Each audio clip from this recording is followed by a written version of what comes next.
Cette année encore, la tradition a été respectée. La Journée internationale des droits des femmes a été célébrée à la Direction générale de la comptabilité publique et du Trésor. En effet, dans un cadre chaleureux et convivial, teinté d'élégance, le directeur général, M. Cheikh Tidiane Diop, accompagné de ses proches collaborateurs, a profité de cette opportunité pour rendre un vibrant hommage aux vaillantes et valeureuses femmes de l'administration du Trésor. Madame, Mesdames, mes chères sœurs, il est préférable en des occasions pareilles que je saisisse l'opportunité de vous rendre un vibrant hommage pour déjà le positionnement professionnel que vous avez dans le Trésor public. Chacune d'entre vous s'acquitte à merveille de cette tâche. Et votre mérite est d'autant plus grand que vous le conciliez avec vos tâches de maison, sans compter les contraintes professionnelles qui pèsent sur vos épaules. Donc si vous parvenez à concilier tout ça, cela mérite d'être magnifié, d'être salué et qu'on puisse vous encourager.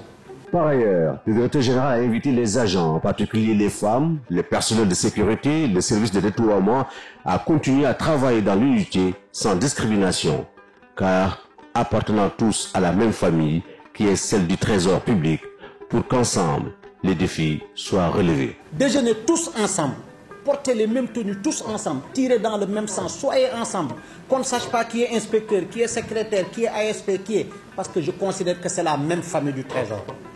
C'est la même famille. Dans vos différentes activités, je vous soutiendrai. Parce que j'estime que si vous êtes ensemble, on est fort. Et comme on dit, c'est l'union qui fait la force. Et je compte sur vous pour mener à bon port la politique sociale que j'ai déclinée dans ma vision de plan de développement stratégique de l'administration du Trésor. Parce que rien de durable ne peut se bâtir dans la confusion.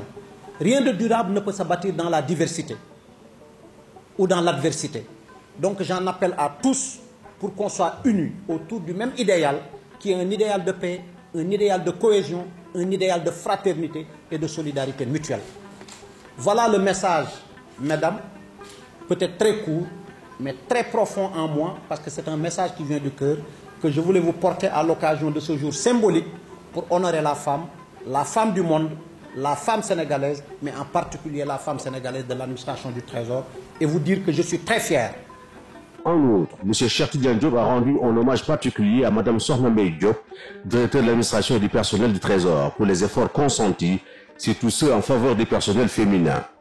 Dans cette dynamique, il invite Mme le directeur de l'administration du personnel à inscrire la date du 8 mars dans l'agenda institutionnel de la Direction générale de la comptabilité publique et du Trésor. Il a confondu dans ses félicitations Mme Beng Mambetidien, secrétaire particulière du directeur général. Très vaillante, une femme très brave, je ne me suis pas trompé en la faisant nommer DAP. Et je crois que... Et je crois qu'également, c'est l'occasion de faire ce témoignage. Parce que je le dis tout le temps en réunion de coordination, on n'a pas beaucoup de femmes. Je pars sous leur contrôle.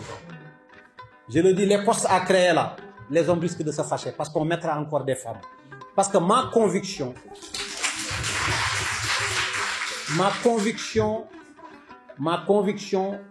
est que les femmes mises dans les mêmes conditions d'exercice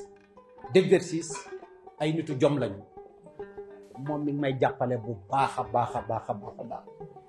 Et encore une fois, je la symbolise dans mes remerciements, dans mes félicitations, parce que ku honoré benn jigéen rek ñëpp nga honoré. te ma conviction waxoon naa leen ko daaw wax leen ko daaw géej li ma gëm te muy dëgg mooy ku teral jigéen yàlla teral la jigéen yàlla moo ko njëkk a teral. Je veux que dorénavant, Madame le DAP, que le 8 mars soit inscrit dans l'agenda institutionnel de la DGCPT. maa ngi lay gërëm maa ngi lay sant sonnal naa la lool sonnal. Je profite de cette occasion, Madame Beng, pour te faire ce vibrant hommage. ni ma la ko defalee laa ko mën a defalee kenn ku nekk waaye xëy na jot gi du ko maye moo tax symboliquement ma ne maa ngi lay gërëm di la sant parce que wax dëgg yàlla maa ko jëlee ministère de la justice andi ko bi ma nekkee secrétaire général muy ànd ak man boobu ba léegi wax dëgg yàlla fu sama bët xonke bëtam xonk fu ma kontaane mu kontaan nekk jàmbaar moom te mu jigéen. À sa suite, la présidente de l'Amicale des femmes du Trésor du Sénégal, Mme Kébé Khadijatou Diouf, a magnifié les actes déjà posés par la direction générale en créant une atmosphère et un cadre de travail favorable où les femmes sont traitées avec respect et considération. Il a exprimé ses vifs remerciements au directeur général pour ses différentes politiques en faveur des femmes. La récente nomination de Mme Sey Fatou Bintou Samb en qualité de trésorier régional de Fatick en est une parfaite illustration, sans oublier celle de Mme Sokhna Mbaye Diop.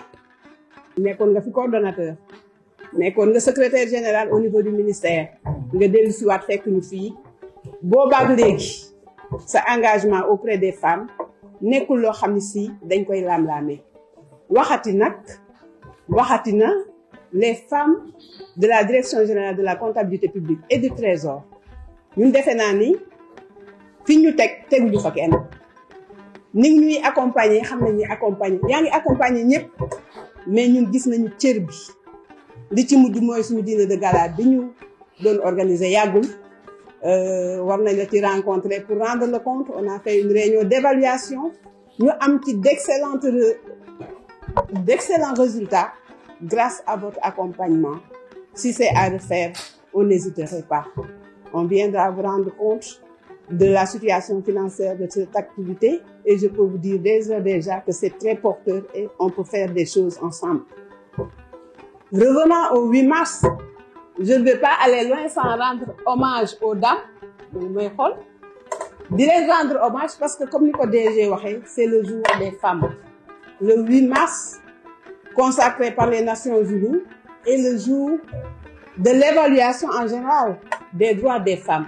taxaw seetlu bi nga wax xool ñun ñooy kan lan la ñu am lan la ñu manqué fan la ñu jëm ñun ñooy kan te defe naa ni loolu l'État du Sénégal est au premier plan pour avoir ratifié toutes les conventions internationales de protection et de promotion des droits des femmes.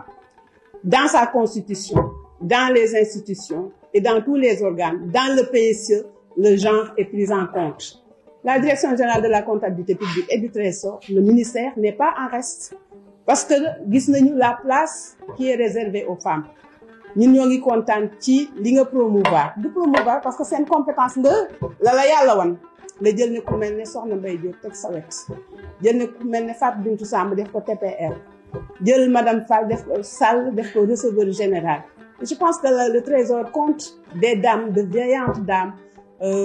Jërëjëf bi nga ko junjee nit doo fa yam yaa ngi xool yàlla na si yàlla jàppale def naa ni boo ànd ak jigéen ñi doo ko rëcc parce que ni nga ko waxee jigéen dafa am jom. En tout cas man lu may def te duñ ci gis yàlla jarul ñu ci avancer donc sama action yëpp loolu la su may sonn mais bu may sonn ci loo xam ne si day na rassembler rek su rassembler daal dinaa kontaan te defe naa ne yow itam loolu mooy sa bëgg-bëgg mooy bëgg-bëggu DAP mooy la politique sociale et c'est très important pour que l'on puisse réussir le développement de la DGCPT. Je vous remercie de votre attention.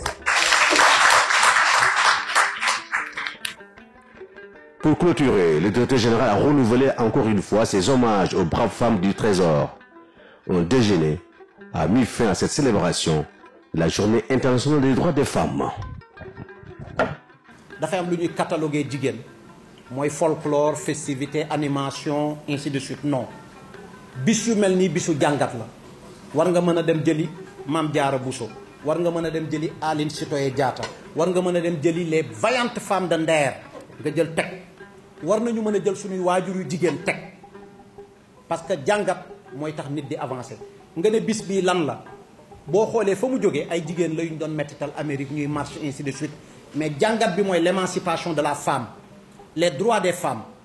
droit nag nit ki bu koy laaj dafa war a mën a nekkin boo xam ne bu ñu ko joxee droit bi mu mën koo doxal parce que wax nañu parité mais des fois ma dem assemblée député bu jigéen wax ma ne kii waru soon a ñëw donc da ngay mën a xam ba pare doog a mën a nekk góorgóorlu leen bis yu mel nii ngeen toog di waxtaan wut ay thème yoo xam ni daf leen di dolli daf leen di yokk ba bu déwénee nga ne 8 mars daaw fii laa tolloon 8 mars ren fii laa toll nit noonu lay natte boppam di avancer affaire bi mbubb bu rafet ci la perruque bu rafet ci la loolu yëpp ci la mais jàngaataat ak defaraat jikko yi ak toogin yi ak nekkin yi xool lan mooy sa obligation biir trésor man trésor dañ may fay salaire loolu lan mooy contrepartie bi mooy dama war a liggéey boobu est-ce que maa ngi koy def lan moo ci sooxee lan laa ci war a jubbanti lan laa ci war a mottali et qu'est-ce que j'attends de la direction générale lu direction générale war a def lu mu deful ñu jottali ko DAP mu yeggale ma ko ñu jël loolu yëpp bu ñu réfléchir rek on va améliorer le cadre de travail et on va améliorer les performances de tout un chacun. loolu laa ne woon danaa ko ci sànni madame le DAP, madame la présidente, mesdames les membres de l'amicale des femmes. Encore une fois, je vous souhaite une excellente fête et je vous réitère toute mon affection, tout mon soutien et tout mon engagement à vous soutenir dans vos différentes actions.